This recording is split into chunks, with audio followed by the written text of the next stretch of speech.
Be ready.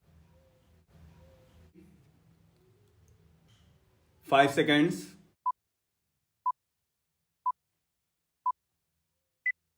Start. The physical year now drawing to a close has been a difficult one by any standards. It has been a year of crisis and of crisis management. It has also been a year of great economic challenges and bold new initiatives. When the new government assumed office 8 months ago, we inherited an economy on the verge of collapse, inflation accelerating rapidly. The balance of payments was in serious trouble. The foreign exchange reserves were barely enough for 2 weeks of imports. Foreign commercial banks had stopped lending to India. Non resident Indians were withdrawing their deposits.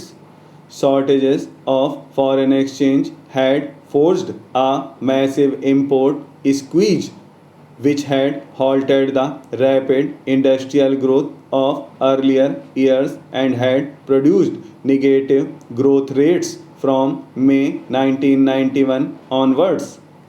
Our first and immediate challenge was to arrest the slide and restore India's credibility both domestically and in the eyes of the world.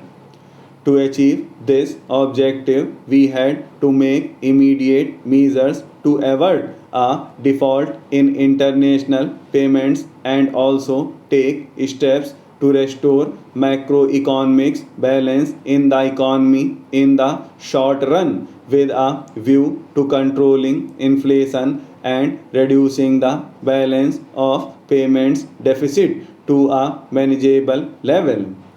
Our medium term objective was to place the economy back on the path of high and sustainable growth.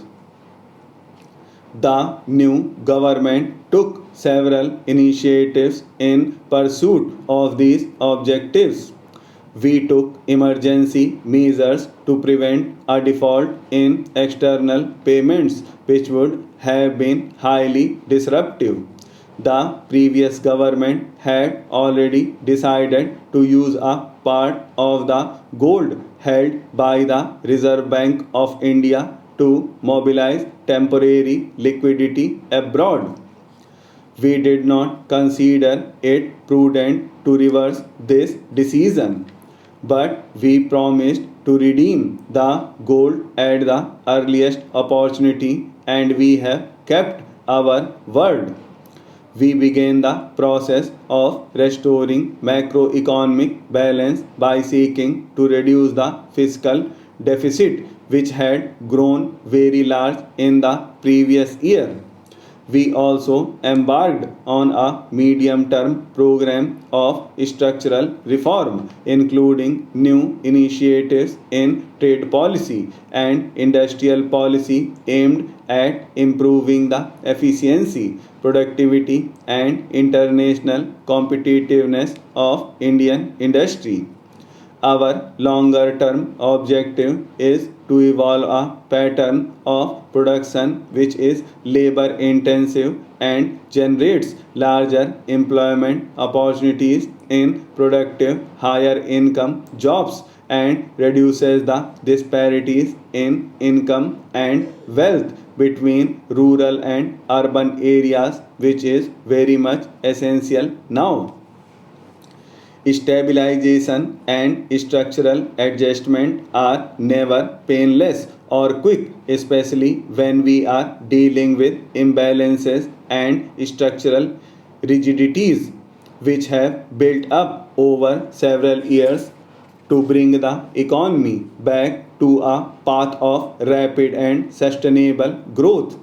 A firm commitment to austerity, the pursuit of excellence, and the promotion of efficiency and productivity for the benefit of the common people has to be an integral part of this effort. Given our limited resources, our people cannot afford to copy the soulless consumerism and the wasteful lifestyles of the affluent countries of the West. Conspicuous consumption has to be actively discouraged. The virtues of thrift have to be emphasized. The owners of wealth, as Gandhiji used to say, must learn to regard themselves as trustees of society.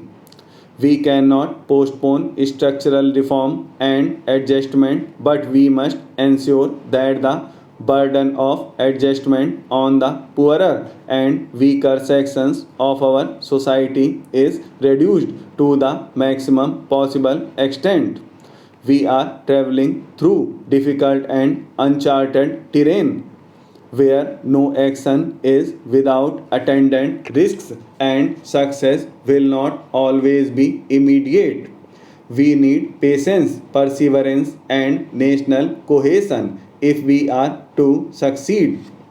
It has been alleged by some people that the reform program has been dictated by the IMF and the World Bank. We are founder members of these two institutions, and it is our right to borrow from them when we need assistance in support of our programs.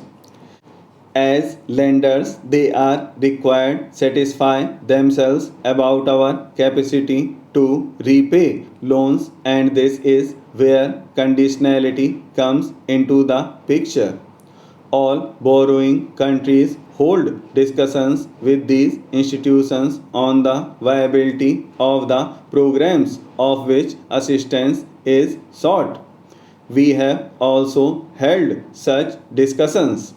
The extent of conditionality depends on the amount and the type of assistance sought. However, I wish to state categorically that the conditions we have accepted reflect no more than the implementation of the reform program as outlined by letters of intent sent to the IMF and the World Bank and are wholly consistent with our national interests. The bulk of the reform program is based on the election manifesto of our party. There is no question of the government ever compromising our national interests of our policies will take time to materialize. I am happy to report to the House that we have made substantial progress even in this short space of 8 months, restoring India's credibility and pulling the economy back from the slide into the financial chaos. Sir, it is for the first time that this concept of integrated tribal development block has been introduced in the sixth 5 year plan. It is known to this house and to everybody that the tribal people who live in the most underdeveloped and backward pockets of our country have been exploited for centuries. They have been exploited by the money lenders. They were exploited by the foreigners who came to this country, and so they remained backward. We brought the concept of tribal development blocks. More than 500 tribal development blocks were there. Central assistance was given to the states so that they could develop, but unfortunately, the exploitation has remained there. The states, instead of spending some money from their own state plans, spent only that money which was given by the center. So, seeing their plight, seeing that after 50 years of independence they have not come up to the standard, and our prime minister was kind enough to pay a special attention to the development of tribals, and it is for the first time that this concept has been introduced.